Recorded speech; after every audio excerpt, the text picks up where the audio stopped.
मैं आपको शक्ति का दूसरा सिद्धांत बताता हूं। मुझे नहीं मालूम कि यह सिद्धांत मुझे बताना चाहिए या नहीं, मुझे यह भी नहीं मालूम कि यह सही है या नहीं, लेकिन क्योंकि मैं इसको मानता हूं और मुझे मालूम है कि इसके बारे में कई लोग जिनके हायर मॉरल वैल्यूज हैं शायद न भी समझते हो या न भी वो रखते हो, लेकिन एक मेरा विचार है, चाहे तो इस पर विचार करें। सब नहीं तो कुछ न कुछ लोगों को शायद इस विचार से कुछ सोचने की और कुछ करने की प्रेरणा मिलेगी। इतिहास दुनिया की सबसे बड़ी अदालत है, इससे बड़ी अदालत कोई नहीं है।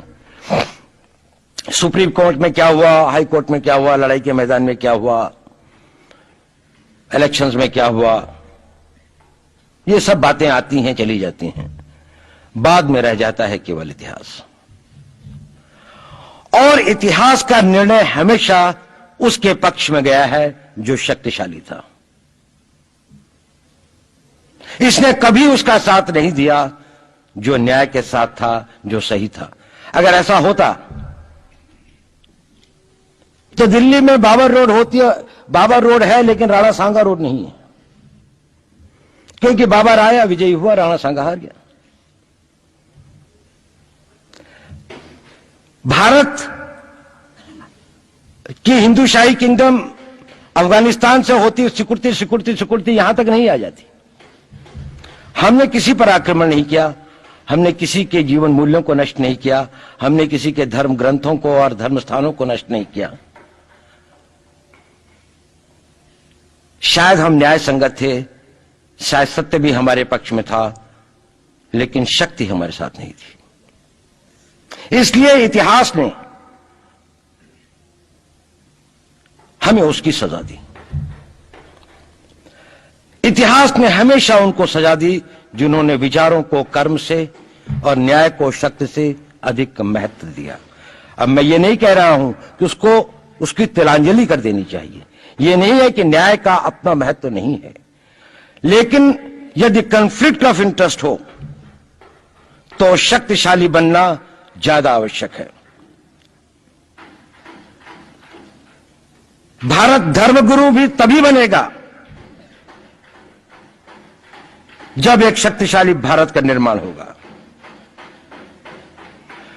जिन लोगों ने भारत के ऊपर आक्रमण किया, भारत के ऊपर राज किया, इस प्रकार से राज किया कि राज करते वक्त, जाते वक्त अपने गुलामों से कह दिया कि तुम राज कर लो, हम तो जा रहे हैं, तो यहां पर गुलाम वंश भी बन गया।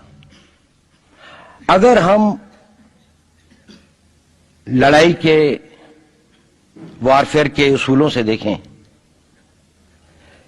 कि किसी भी राष्ट्र की जो कॉम्प्रिहेंसिव स्टेट पावर होती है, किन चीजों से वो लड़ाई लड़ता है, जिसको हम कहते हैं कि ये शक्तिशाली है, दूसरा शक्तिशाली नहीं है, क्या वो अवयव होते हैं उसके, क्या घटक होते हैं उसके। तो भारत के पास जनशक्ति, धन शक्ति, ज्ञान की शक्ति, टेक्नोलॉजी की शक्ति, और जिन लोगों ने आक्रमण किया उनकी शक्ति को अगर हम ये देखें तो शायद 1 और 1000 का अनुपात भी नहीं होता। लेकिन उसके बाद भी हम वो नहीं कर पाए। और ये प्रश्न भी किसी ने पूछा, उस पर मैं आऊंगा बाद में। निवेदिता जी ने उसका बहुत अधिक उत्तर दिया, बहुत अच्छा उत्तर दिया था कि क्या कारण है, किसके कारण भी हम लोग इस लड़ाई में इतिहास ने हमारा साथ या हमारे पक्ष में न्याय नहीं दिया। क्या कारण है कि कश्मीर में हम लड़ रहे हैं, जिन्होंने हमारे ऊपर आक्रमण हो रहा है, हमारे ऊपर बाहर से लोग आकर वायलेशन हमारे बॉर्डर का करते हैं, इन्फिल्ट्रेटर्स हमारे यहां आते हैं, जबकि पूरा का पूरा कश्मीर भारत का भाग है, अभिन्न भाग है। कानून के अनुसार वहां के राजा ने यह हस्ताक्षर किए, हमें दिया।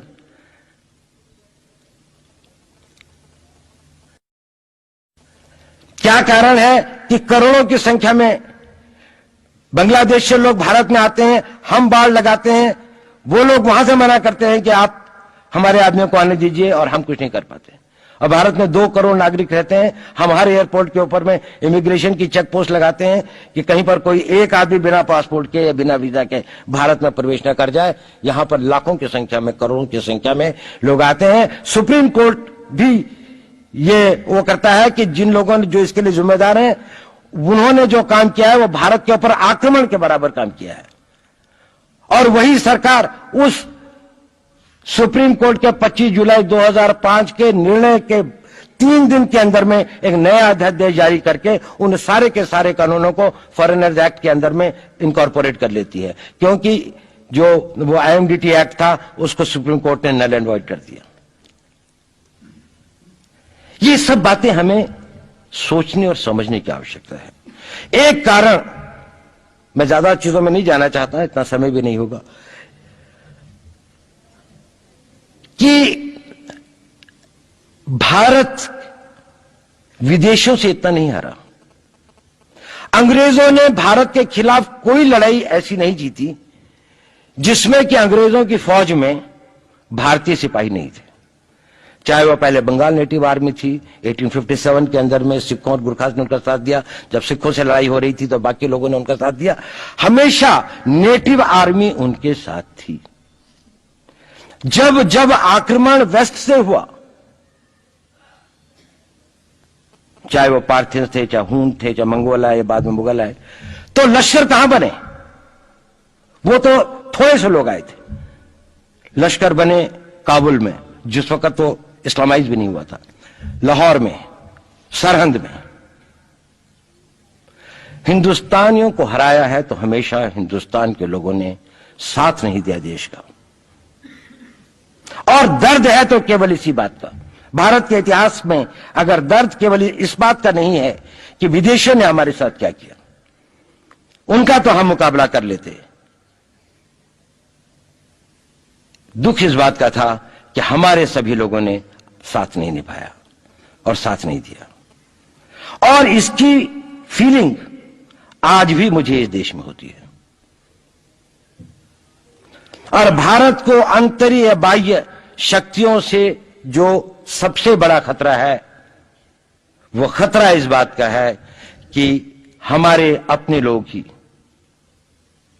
कहीं राष्ट्र की सुरक्षा, राष्ट्र की अस्मिता, राष्ट्र के गौरव का सौदा न कर बैठे, अपने आज के सुख के लिए अपने भविष्य को अंधकारमय न कर दें। और इसके लिए जो जागरूकता चाहिए, इसके लिए जो ताकत पैदा करनी है, वो ताकत केवल समाज के अंदर भी पैदा की जा सकती है। उसको केवल आप लोग कर सकते हैं। वो केवल आज की युवा शक्ति ही कर सकती है।